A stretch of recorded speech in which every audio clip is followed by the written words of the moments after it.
Hi friends, ఇదైతే మనకి south central railway SR సికింద్రాబాద్కి సంబంధించి యాక్ట్ అప్రెంటిస్ ఏదైతే దానికి సంబంధించిన అప్లికేషన్ ఆన్లైన్ ప్రాసెస్ వచ్చేసరికి మనకి 12th March 2026 స్టార్ట్ చేశారు. ఇంకా కూడా మనకి 11th April 2026 దాకా టైం అయితే ఉందన్నమాట. ప్లస్ దీనికి అప్లై చేసుకునే దానికి మనకి ఫోటో సిగ్నేచర్తో పాటు వేరియస్ అదర్ డాక్యుమెంట్స్ కూడా కావాలి. ఇంకా లిస్ట్ అయితే ఇచ్చారనమాట.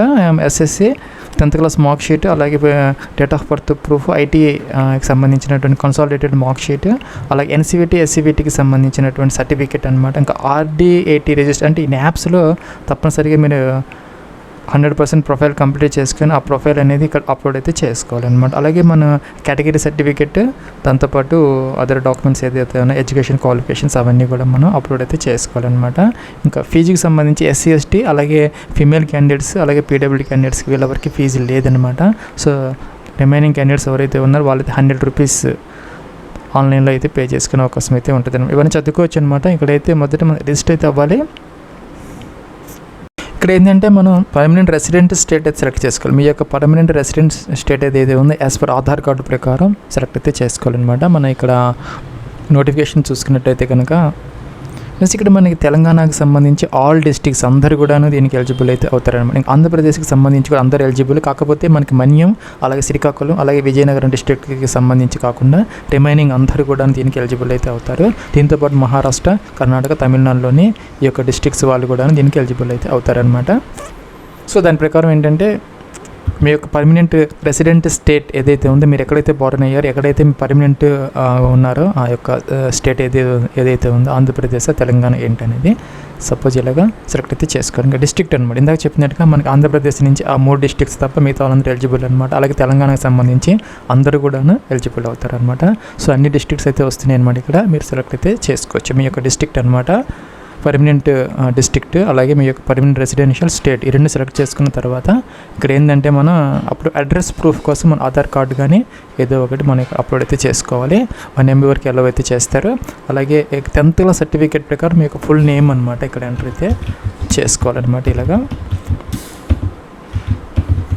ఇంకా కిందకు వచ్చేసి ఈమెయిల్ ఐడి తర్వాత మీ యొక్క మొబైల్ నెంబర్ ఎంటర్ చేయాలి. అలాగే ఒక పాస్వర్డ్ క్రియేట్ చేసుకొని టిక్ ఆన్ చేసిన తర్వాత ఇక్కడ మనకి రిజిస్టర్ అనే బటన్ ఉంది. ప్లస్ మనకి నెక్స్ట్ మీ యొక్క రిజిస్టర్డ్ ఈమెయిల్ ఐడికి ఒక మెసేజ్ అయితే వస్తుంది అనమాట. ఎస్ఆర్ రైల్వే నుంచి ఇలాగ వస్తుంది అనమాట. ఇక్కడ వెరిఫై ఈమెయిల్ అనేది దీన్ని క్లిక్ చేసి మీరు ఏదైనా యాక్టివేట్ అయితే చేసుకో. తర్వాత కింద అయితే లింక్ ఉంది, ఆ లింక్ మీద క్లిక్ చేసి మీరు లాగిన్ అయితే అవ్వచ్చు అనమాట. ఇక్కడైతే మనకి రిజిస్ట్రేషన్ సక్సెస్ఫుల్ అని వచ్చింది. సో ఆ యొక్క ఈమెయిల్ ఐడికి వెళ్ళిపోయి దాన్ని మీకు క్లిక్ చేసి యాక్టివేట్ చేసుకొని మీకు ఈమెయిల్ ఐడి పాస్వర్డ్ మీరే దాన్ని క్రియేట్ చేసుకున్నారు, ఎంటర్ చేసి లాగిన్ అయితే చేసుకోవచ్చు.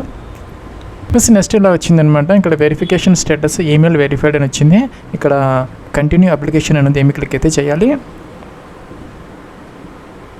నెక్స్ట్ ఏంటంటే ఇక్కడ మనకి 5 స్టెప్స్ అయితే ఉన్నాయి. ఎలిజిబిలిటీ క్రైటీరియా, అదర్స్, అలాగే ఫైల్స్ అప్లోడ్, పేమెంట్, లాస్ట్లో సబ్మిట్ అనమాట. ఇక్కడ ఏంటంటే మీరు ఎటువంటి ఆర్గనైజేషన్లో కూడాను మీరు అప్రెంటిస్ ట్రైనింగ్ అయితే తీసుకోకుండా ఉండాలి. అంటే ఫ్రెషర్స్ అయితే అయ్యి ఉండాలన్నమాట. ఇక్కడ నో వచ్చింది ఆటోమేటిక్. ఎస్ పెడితే కనుక మీరు ఇన్ఎలిజిబుల్ అవుతారనమాట. సో ఇక్కడ నో అయితే ఉండాలి. ట్రేడ్ అనమాట. మీరు దేంట్లో అయితే ITA చేశారో అదైతే సెలెక్ట్ అయితే చేసుకోవాలన్నమాట.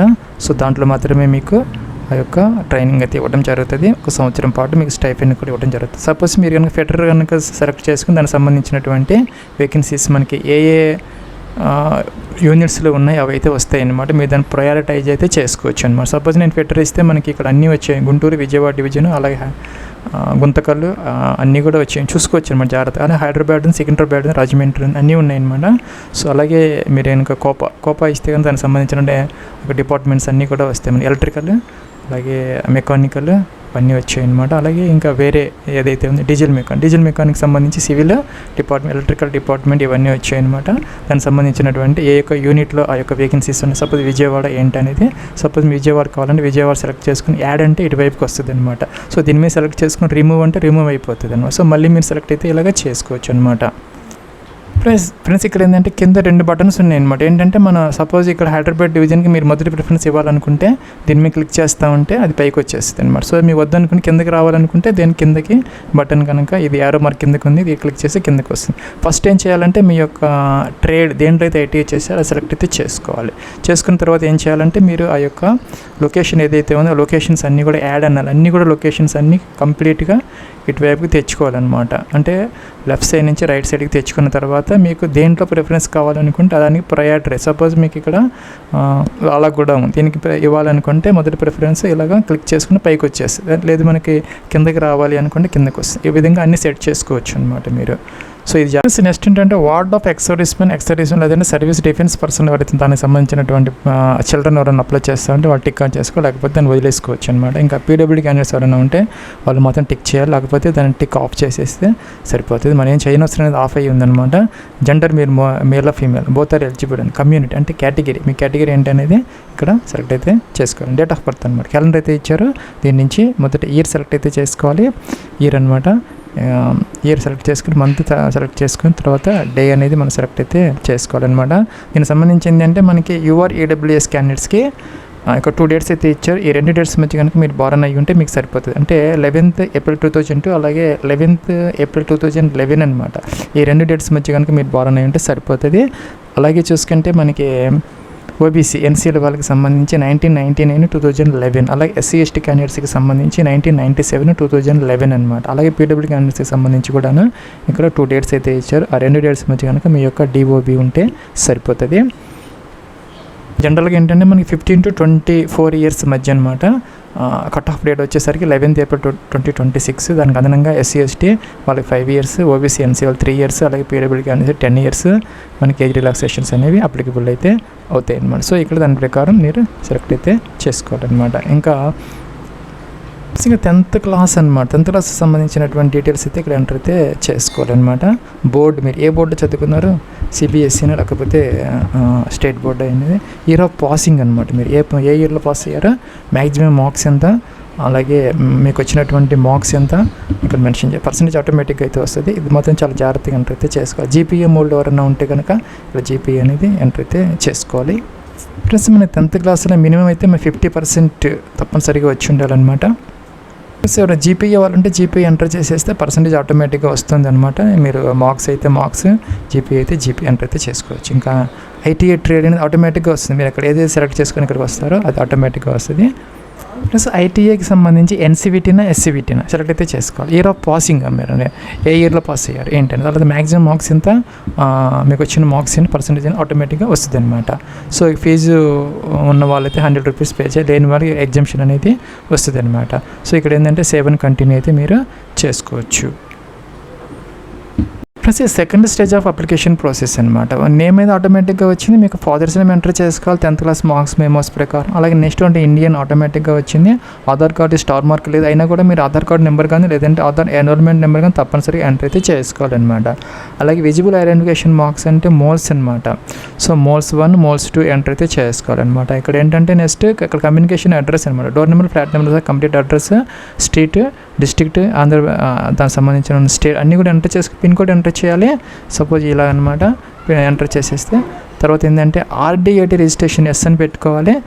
RDAT అంటే మనకి NAPS అనమాట. సో NAPSలో మీరు 100% ఈ యొక్క రిజిస్ట్రేషన్ కంప్లీట్ అయితే చేసుకొని ఆ ప్రొఫైల్ అయితే కావాలన్నమాట. మీకు కనుక లేకపోతే అకౌంట్ మనకు వీడియో అయితే చేసాం గతంలో. NAPS ఎన్రోల్మెంట్ కోసం అయితే ఒక వీడియో ఉంది, అది చూసుకొని మీరు ఈజీగా అయితే చేసుకోవచ్చు అనమాట. ఫ్రీగా చేసుకోవచ్చు, ఎటువంటి ఫీజు అయితే ఉండదు అనమాట. సో దాని నెంబర్ కావాలి అనుకుంటే మీరు ఆ యొక్క ఎన్రోల్మెంట్ అయిపోతే మీకు ఒక నెంబర్ అయితే వస్తుంది. సపోజ్ A0 ఇలాగైతే వస్తుంది అనమాట. ఆ నెంబర్ అయితే ఎంటర్ అయితే చేసుకోవాలన్నమాట. ఇక్కడ సేవ్ అండ్ కంటిన్యూ అనొచ్చు. బ్యాక్కి వెళ్ళి మీరు ఎడిట్ కూడా చేసుకోవచ్చు. తర్వాత అయితే మీకు ఎడిట్ ఆప్షన్ అనేది ఉండదు అనమాట.